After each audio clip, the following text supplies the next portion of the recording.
quite some points there. There are so many mantras to inspire women to leadership. If you're not on the table, you'll be on the menu. If there is no seat at the table, get your own seat and put it right there. But speaking from your experience, yeah, what would you tell women about how to get there, and most importantly, how to stay there? Because especially today, we've seen that many female executives find that they have to, drop the ball or go off. But we not only want to get there, but most importantly, we want to stay there. What advice would you give us? I think first of all, I'll give the same advice I've given now. Yes.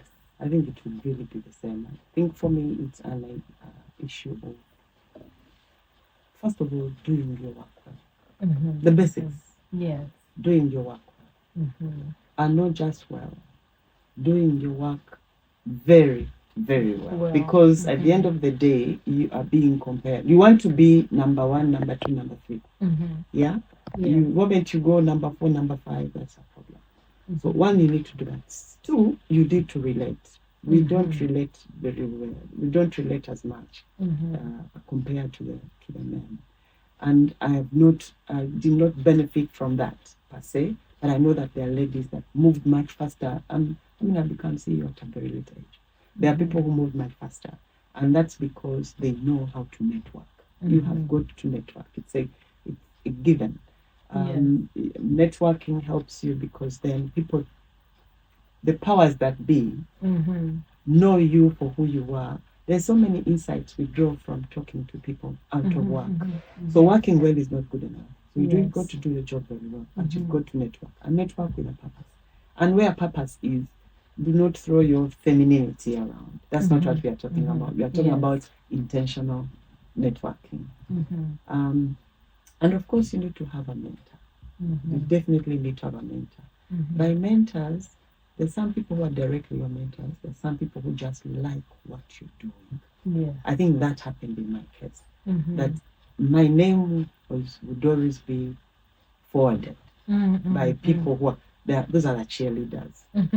Sometimes they are, you know them, but sometimes you don't know them. So also be good. Women, we can bicker, we can do all these things, nasty things, especially as we're going up. If you don't do that, if you're not the kind that is going to push yourself, because there's an option to push yourself. That's one way. But some people do not have that character. And it's okay, because men do it every day. Men push themselves to this position. So women should also be able to push themselves, to assert themselves, to pick opportunities when that's another thing I didn't do, and some women should do. When there is an opportunity, grab it. Grab it in the organization. Volunteer. Put yourself up for leadership. And leadership is not necessarily a position. There's a project. Put yourself, do it if you can do it. So you need to be purposeful and you need to project yourself. You can project yourself through, deliberate action of I'm here. I want to do this and I'm going to do this. You can project yourself by doing your work very well in a particular way, so that the value you bring value. So that the value you bring is noticeable and therefore is picked up. I think for me, and that's the direction I took. It is slower. It is slower.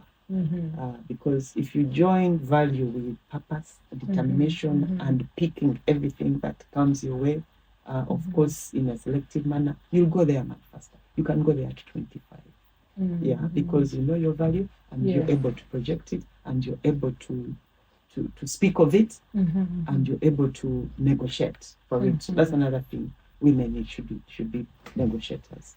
So there are several things. You need to be a negotiator so that when even when you to stay at the table, you need to be able to negotiate. And negotiation is good for different things.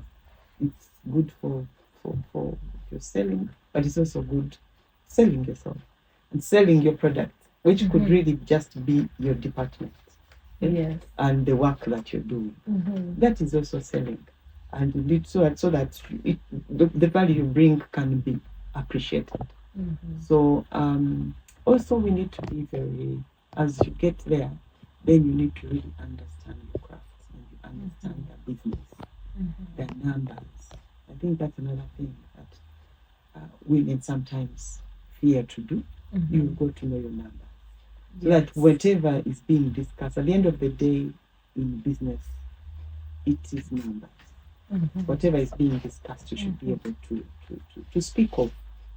The issue of trends, knowing where your business is going, and being able to advise, get insights on there, being able to pick from your team. And that's another very big thing. Many women don't suffer from that, managing teams. So we need to, maybe sometimes we forget that what we do at home is what we need to bring out there. So just bring on that touch, how you work with the children and your husband and your, I think at the same time it's what we actually, that's what, so I know that very good homemakers, if they intended to, would be excellent. I'm halfway there. I can't say I'm one of those. There are some people who are serious, but I'm telling you, if you're a serious homemaker and you just decide to bring a bit of that business mind on, I think those are going to be our super CEOs. Wow.